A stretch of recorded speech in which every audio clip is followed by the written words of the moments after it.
and we presume and believe that she would resume her place in that family. In the wild, orca have a life expectancy about the same as humans, but in captivity, even in the best conditions, they rarely make it to their teens. Lolita is simply remarkable.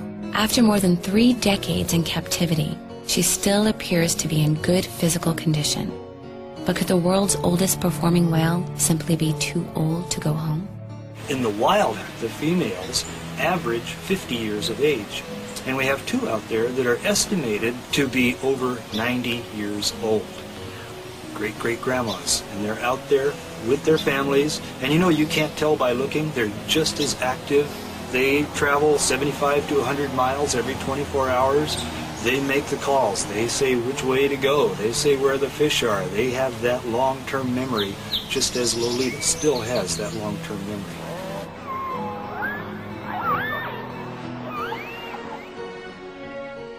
A 1-hour ferry ride and a short trip through the countryside of San Juan Island leads us to the doorstep of the Center for Whale Research, where we meet the marine biologist Ken Balcombe. There's L94. Ken is an expert on killer whales. He's been studying Lolita's family for 2 decades while constructing a detailed plan for her rehabilitation in Puget Sound.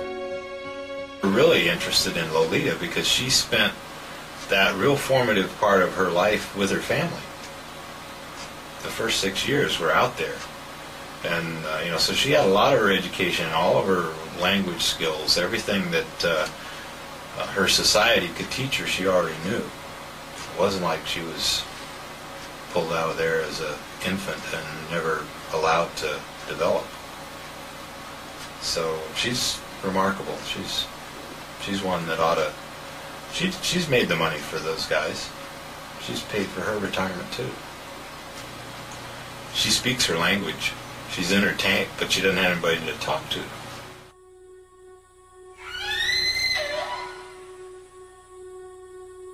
They have very intense feelings for one another, and contact and touch and being together is a real important part of their life.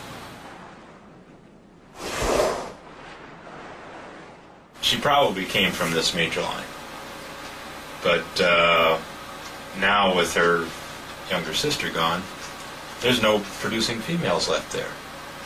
If she came back there, had her mom, had her brothers, and she does have a very much younger sister, 7 years old now, or 9 years old, that between them, they could be the future of the pod. It's not just an interesting idea, it's a worthwhile one. If she just dies in that place, it's just a gloomy thought, really, that we would, in this century, with all the enlightenment we have about freedoms and equalities and humanity toward other creatures, that we would allow that to continue. It's just absurd. Lolita is an intelligent and social being, requiring wide open spaces. She wasn't designed for captivity, yet she is still trapped in the world's oldest and smallest tank, living under the guise of education. She's not living, she's simply surviving. There's a difference. Living is doing things.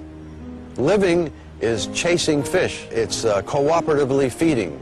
It's, moving around 100 miles throughout the day. That's what living is all about. She is simply surviving in this tank, and she's on death row.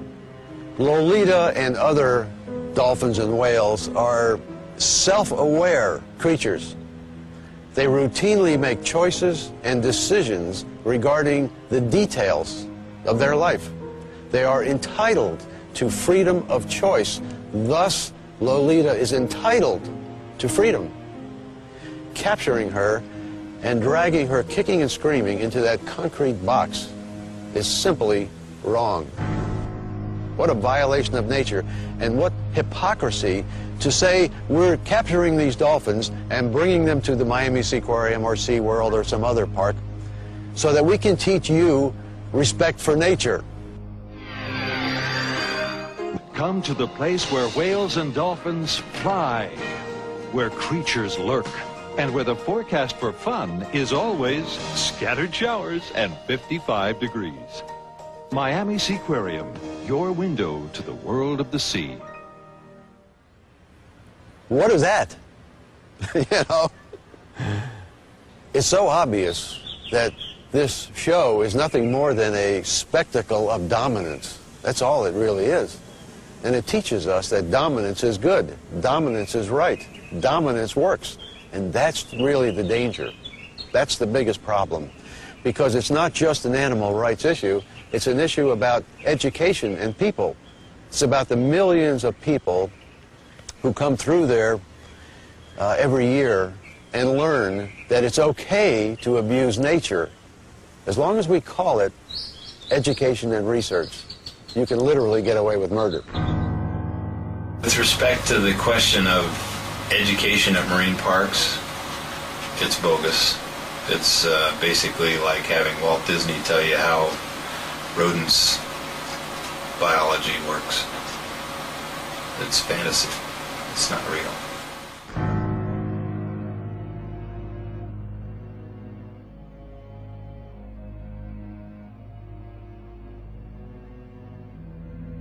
In 1996, politicians in Washington formally requested that Lolita be retired and returned home to Puget Sound.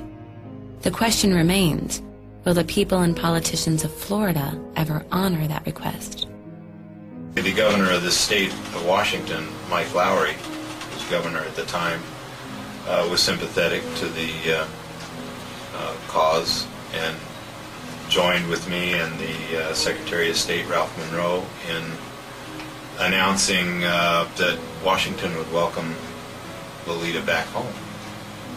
It was kind of a gesture that we hoped Florida would somehow recognize and respond to.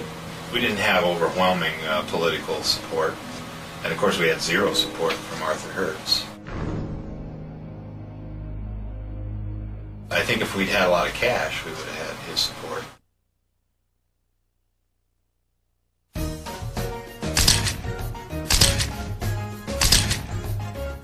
In 1995, Jerry Powers, publisher of Miami's Ocean Drive magazine, launched a major campaign broadcasting Lolita's plight. He also offered Arthur Hertz $1 million to secure her retirement. But why? Jerry says it was a reluctant visit to the seaquarium that had a very powerful effect on him.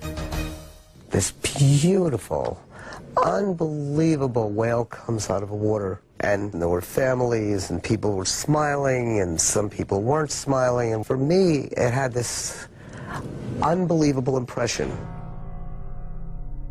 And looking around, I mean, I didn't take a poll or a survey, but I wasn't smiling. I was, like, really sad.